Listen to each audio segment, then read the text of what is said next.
Welcome to BrainTalk, a podcast from Project BrainStorm about the bipolar spectrum. Your hosts are Dr. Jim Phelps, a psychiatrist and author of several groundbreaking books about bipolar, and Sara Schley, author of the memoir Brainstorm, From Broken to Blessed on the Bipolar Spectrum, and co-creator of Brainstorm the Film, coming to you in 2025. Here on BrainTalk, we'll interview new experts each week about their research and expertise within bipolar, and listeners will call in to ask questions. Let's work together to save lives, end the stigma, and create healing for everyone on the bipolar spectrum and those who love them. Good morning, Jim. How you doing? Good morning, Sarah. I'm doing well here. Thank you. And you? Good. It's getting crisp and a little bit wild today out here in Western Massachusetts. And out here in Oregon is just wet. Oh, we're lucky. I love the sun, man. I have a new walk. I mean, you've taught me that you got to get light in your eyes first thing in the morning. So I have a new walk that's up a hill and it like angles straight into the sun the whole way. So I'm happy with that. Oh, nice. Yeah, that's my mission before we meet. I get the sun in my eyes. Somebody told me a long time ago, in Oregon, there's just lots of people everywhere else. But here, she said, anymore, you have to live someplace where there's something wrong with it. Otherwise, you'll be overwhelmed. And the something wrong here is it gets wet. Right. And I'm happy with where we are. Anyway, we are going to be really blessed with our guest today, and her focus is on helping parents of children with bipolarity.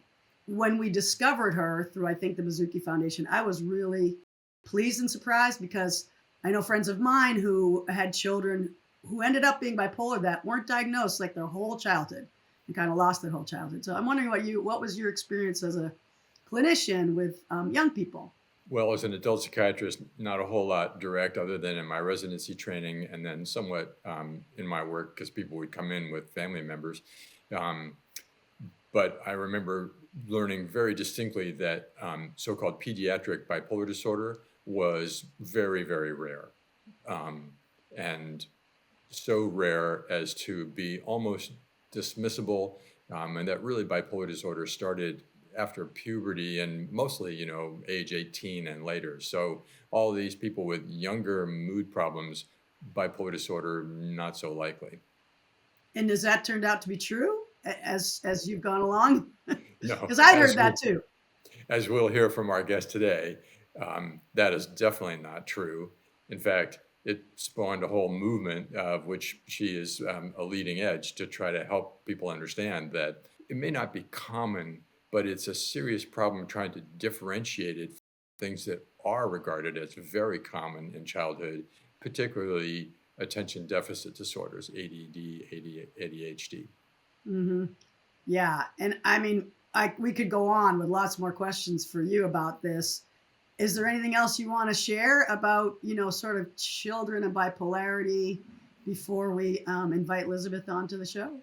I think we're going to hear there a theme that is very similar to one that I've been trying to help people understand, namely that uncertainty is going to be there. It should be there. Anyone who's not uncertain when they say, oh, no, it's not bipolar disorder, there's a better stance, namely being uncertain. And so the question then is dealing with that uncertainty as you then try to do something to help this person, in her case, a young child, and in my case, more likely to be an adult. When you say uncertainty, do you mean on the part of the clinician, like you would advise your colleagues to be uncertain when a young person presents, or on the part of the parents, like consider bipolarity, or both? I'm thinking mainly of the clinician, where there's a tendency, I think, toward overconfidence and firm conclusions. We're going to hear from Ms. Errico that uncertainty for the parents is going to be like they're suffering from uncertainty because they see this specialist and that specialist, and everybody's got a different diagnosis, a different acronym for their diagnosis, and it turns into what she calls in her book alphabet soup. Yeah.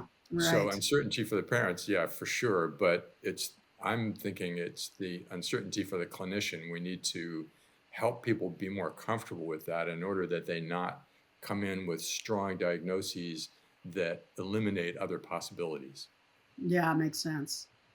Okay. Yeah. Well, I'm really excited to chat with Elizabeth and see what she has to say. Shall we bring her on? Indeed, let's do so. Okay, let's do it. So welcome, Elizabeth Errico, to Brain Talk. We are so grateful to have you join us today. Thank you for coming. I'm so excited. Thank you for having me. We thought we might begin by simply asking, how did you come to be doing what you're doing? And what is it that you're doing? So I started CMHRC, the Children's Mental Health Resource Center, a few years ago because after years of being a mental health professional and working at the Juvenile Bipolar Research Foundation, I really saw that families whose children had bipolar disorder were really falling through the cracks. In addition to the fact that many don't know how to navigate the mental health care system, there's still a lot of resistance to giving a bipolar diagnosis to a child or early teen. And families really needed guidance and support and resources around understanding the disorders, what the treatments are, and how to access the services that they need. So we decided that we were going to fill in that gap. And so we created the Children's Mental Health Resource Center. Yeah, wonderful. Would you comment a bit? Why do you think there is that resistance, the resistance to, oh, this could be bipolar? I think part of it is stigma in general. There's a general lack of understanding about how manageable mental illnesses can be when they're addressed in a timely fashion and with effective treatment.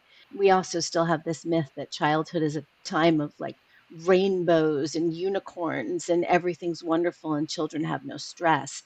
And so I think there's resistance to the idea of providing these diagnoses that people would consider to be, quote, serious Yeah. in childhood. But we really see that outcomes are much better when we use the best tool we have, which is early intervention. Mm-hmm. What's the risk for kids and families that don't get that early intervention? The disorder is progressive if untreated. And so the biggest risk with bipolar disorder, especially during adolescence, is suicidality. Mm-hmm. The rates of suicide attempts in with bipolar disorder are extremely high, and it has one of the highest completion rates of any mental illness. And so when we don't provide the accurate diagnosis, the problem is that in our system, treatment follows diagnosis. So when we don't provide the right diagnosis, we don't get the right treatment, which really sets kids up for tremendous risk to die, but also to have substance abuse disorders, to fail out of school, to get caught up in the juvenile justice system.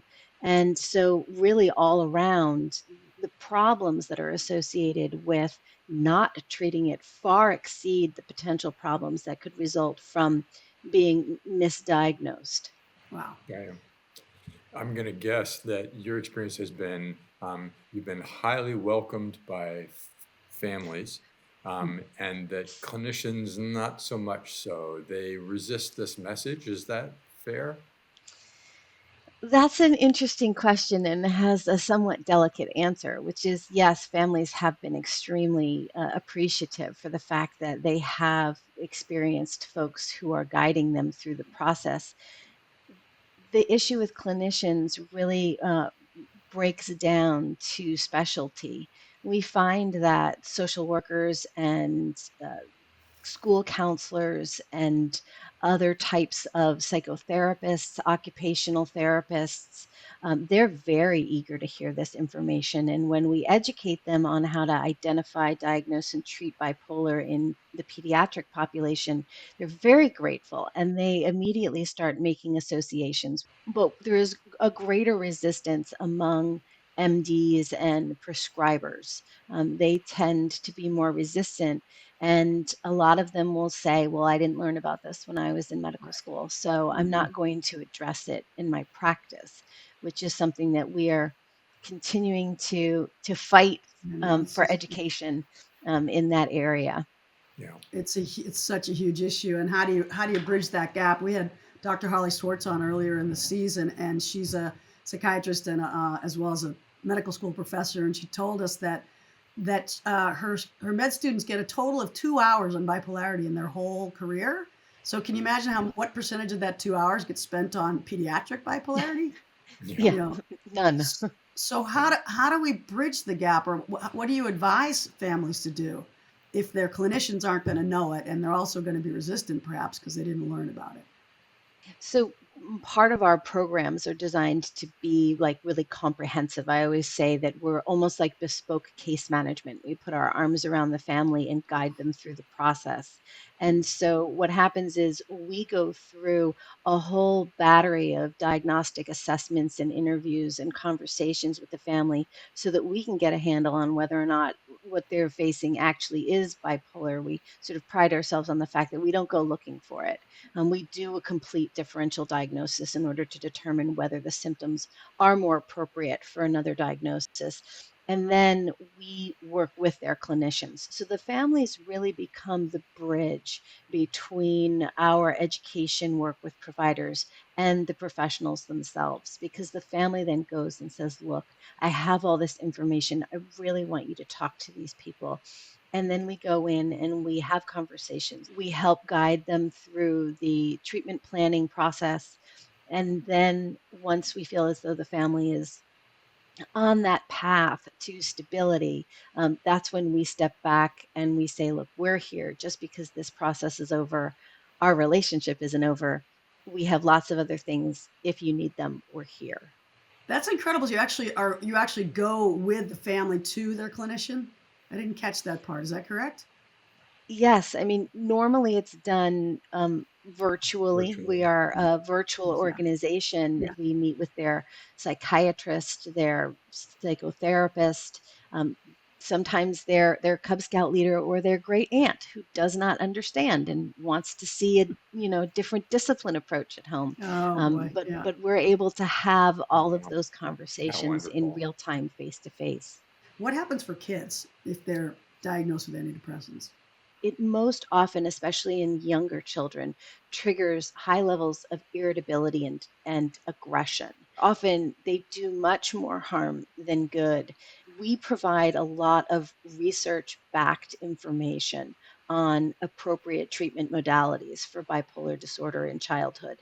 And when providers read that research and look at it and actually do prescribe a true mood stabilizer, a lithium, an oxcarbazepine, a lamotrigine, that's when we start to see children stabilize. We often find that with pediatric bipolar, monotherapy is not sufficient. And so there usually is some sort of secondary mood stabilizer that's used, particularly if it's lithium, then there's an adjunctive use Yeah. of one of the other two to combat either the depressive symptoms specifically or the manic symptoms specifically, depending upon which way the child's illness trends. Yeah. Elizabeth, from the context that you just offered, I assume monotherapy means one drug. Yes. Sorry. So Yes, it does. so I'm just imagining, so this kid who's 12 or 13 or 14, right? And he's already having issues, and then you give him an antidepressant, and now he's irritable and he's reactive and he's making trouble in school, right? So it's a vicious cycle. It's just going to get worse. And this behavior, you as the adult are going to make things worse. Right. And attribute it to the kid as opposed to the medication.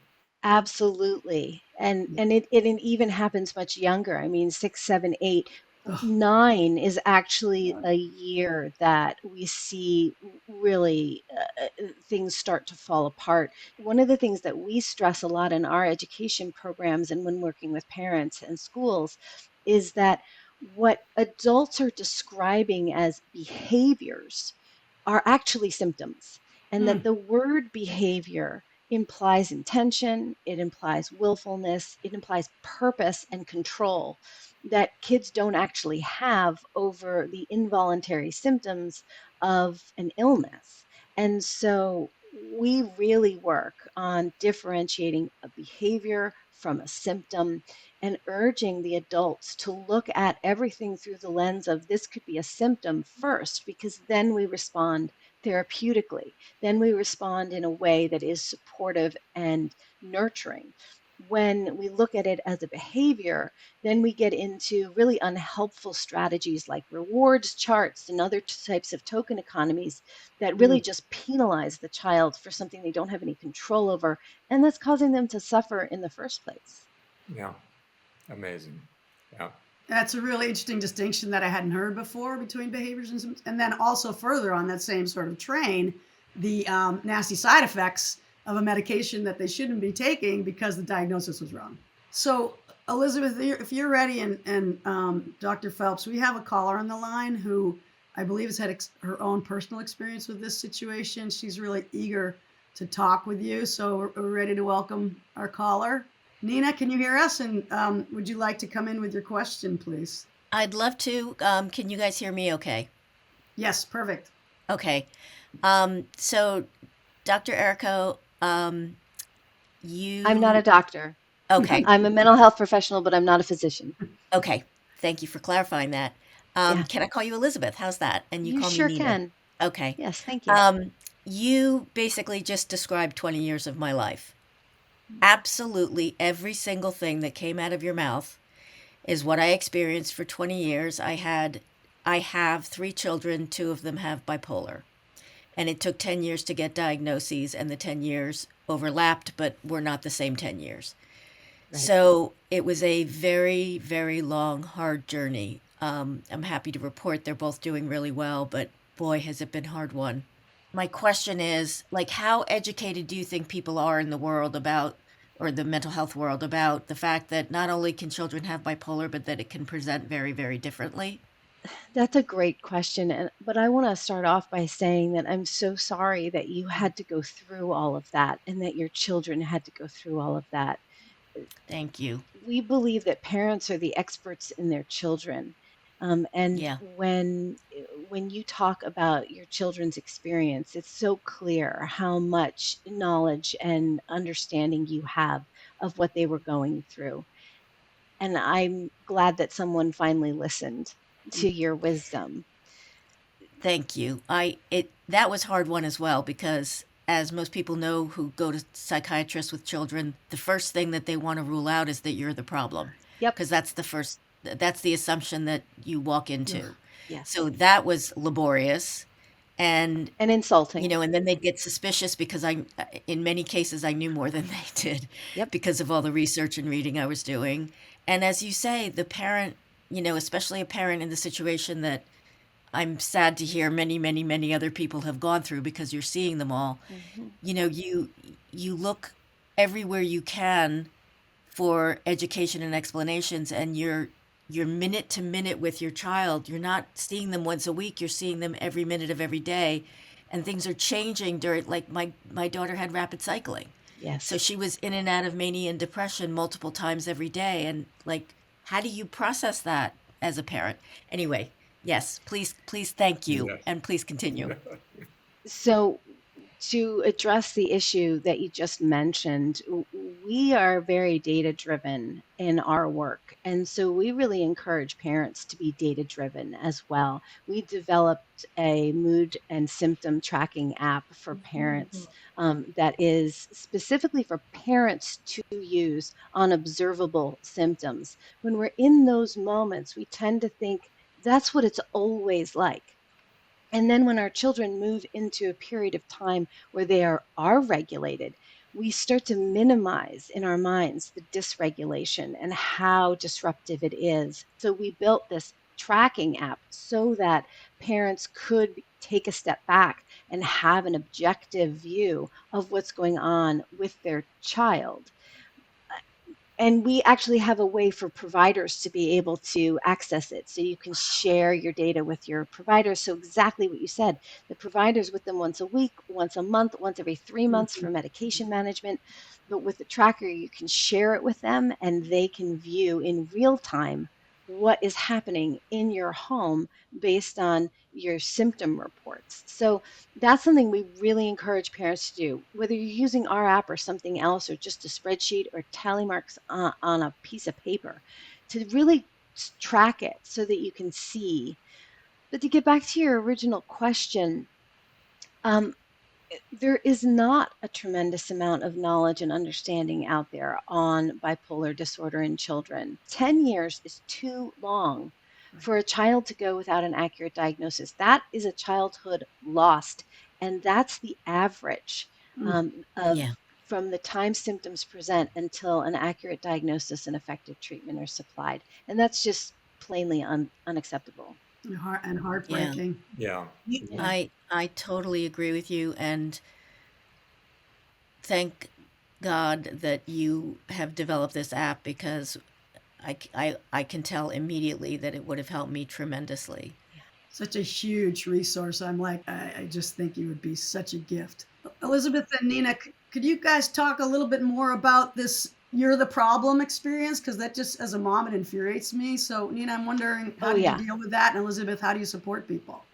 I mean, my experience was that I was the problem until I proved otherwise. Mm-hmm. And my solution was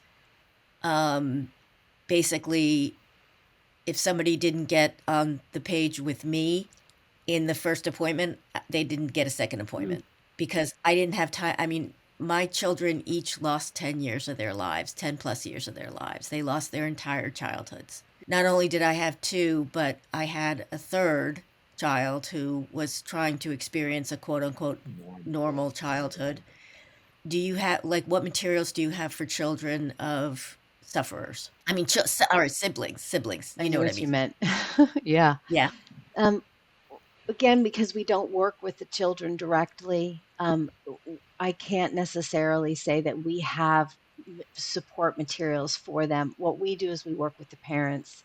And a lot of Mm-hmm. times working with the parents is around helping them recognize, and we go through this in our parenting class. We talk with them about the fact that it's not their fault that their child has a mental illness, and it's not their fault that the other siblings have to live with it. And that we really start from a place of recognizing that parents are experiencing grief. There was a study out of the University of Maine in 2022 where they talked about the fact that parents of children with severe mental illnesses experience similar levels of grief to those who've lost a child. But there's no Because you do. community. Yeah, there's no community support, though, for parents of children with mental illness the way that there is Right. for parents who lose a child. And so parents are Right. grieving silently. And so what we do is we talk about the grief. We talk about how to engage those other children in the household. And we really walk parents through the process of forgiving themselves and Mm-hmm. accepting the reality of their life. And the three principles of our palliative parenting class are acceptance, respect, and community. And being able to go through the process of accepting and then finding a way to have this bi-directional respect with their children, neurotypical and non-neurotypical, and then Mm-hmm. engaging their community so that they have the supports that they need. And that process is really liberating for a lot of parents, not only to let go of the guilt that they have and the grief that they have, but also to reimagine themselves as empowered, what we call parent professionals, who are able to go into the doctor's office and say, yes, I don't have an MD. However, what I do have Mm-hmm. is the lived experience of my child, and I hold my child's history, which means that I know my Mm-hmm. child better than you do. And I Mm-hmm. need to be respected as the expert in my child. And that sort of flies in the face of this hierarchical system that we have. And I Yeah. love it when you said that if they didn't click with you on that first appointment, you didn't have a second one. Because part of what we advise to families is, yes, there's a desperate need to get in to see a mental health professional. But when you go into that appointment, you're interviewing them to be as part of your child's team as much as they are interviewing you to see if you fit into their practice. And we really Right. want to empower parents. Parents hear that they're the problem from the school, they hear it from the doctors, they hear it from the therapists, they hear it from their own family members. Their parents, Mm-hmm. siblings, friends say to them, well, if you only did such and such, then this would be fine. If you let me take your child for 2 months, I would have him absolutely on the straight and narrow. Well, no, you wouldn't, Yeah. because you can't discipline away the symptoms of an illness. You can't No. discipline the symptoms of bipolar disorder any more than you can discipline the symptoms of asthma. Mhm. It doesn't work. Yeah. Yeah. Yeah. And in fact, I basically couldn't discipline my children because they and their illness, or they, because of their illness, were punishing themselves Yes. so much more than I could ever have hoped to. Yes. So they had access to the, the self-flagellation that's what they experienced because they saw it as their fault. Yes. They were old enough to know to be able to think that, and not old enough to have the perspective that they have now, all these years later, which says, no, you had a mental illness, you have a mental illness Yeah. that you'll deal with for the rest of your life. But I want to say thank you from the bottom of my heart for doing what you're doing, because although you weren't there in time for me, you're there in time for other people, and that really makes me want to cry. It's just amazing. And Thank you. maybe at some point you'll be helping my daughters because they're both terrified to have children lest they get bipolar. Well, they don't have to do it alone. So, well, that's just a beautiful thing. So thank you very much. Thank you. Thank you, Nina, for calling in, and we wish you and your family well, and glad to hear that that your children are doing better. What a journey! Wow. Yeah. Elizabeth, you're amazing. We're Yeah. so grateful for Thank you and you. your work. Yes. Is Thank there you. anything else you would like to share with us before we sign off? Just to reiterate that no one has to face this alone. We have plenty of services that we offer that do have a fee associated with them, but we keep them well below market rates specifically because we are a nonprofit. We have donors, grateful families, institutional funders who supplement the cost. But we also have a ton of free resources for families. We will do a free consultation with any family to help them figure out what their next steps are. So I would encourage anybody who thinks that they might need extra help, support, resources, information to reach out because that's why we're here. Yeah. Beautiful. Wonderful. And we'll have all that information in our show notes. We also have CMHRC, the Center for Mental Health Resource in Children, on our website for BrainStorm the Film, so you can find it there. I know you've written several books. You're awesome. Dr. Phelps, last word. Thank you. Thank you for what you're doing. Thank you for the mission that you have in mind. Thank you, Nina, for coming on and sharing your experience with this in a brave fashion. It's a privilege to be with you all doing this. Thank you so much for having us. Amen. Wow. Wow. That's all we can say, right, Jim? Wow. No kidding.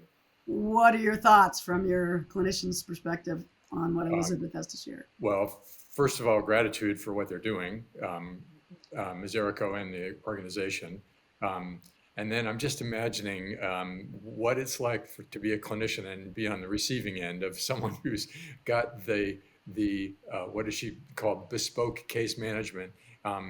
Man, if you could just relax and figure out, oh, this is not something to defend against. This is something to welcome. It would be, everybody wins after that. So I'm sure there's a learning curve for practitioners to figure out how to use services like this, but it's wonderful. And for the parents, what an incredible resource. I mean, to be just embraced like that with the organization that clearly has the unbelievable resources, not be alone, have the education, be able to go into a doctor and find out, get the right help for your kid. And I mean, the difference between losing a childhood like Nina's kids did or not, it's incredible what the impact is. So very grateful for this episode, and I'm sure it's going to help a lot of people. Yes, I agree. Okay. See you soon. Thanks so much for joining us on BrainTalk, our bipolar spectrum podcast. BrainTalk is a program of BrainStorm, a multi-platform project about the bipolar spectrum, which includes Sara Schley's memoir and a full-length documentary coming in 2025. We aim to save lives, crush stigma, and maximize healing for all people living with bipolar and those who love them. For more information, head to www.brainstormthefilm.com. To call in to a future episode and ask questions, go to brainstormthefilm.com/podcasts.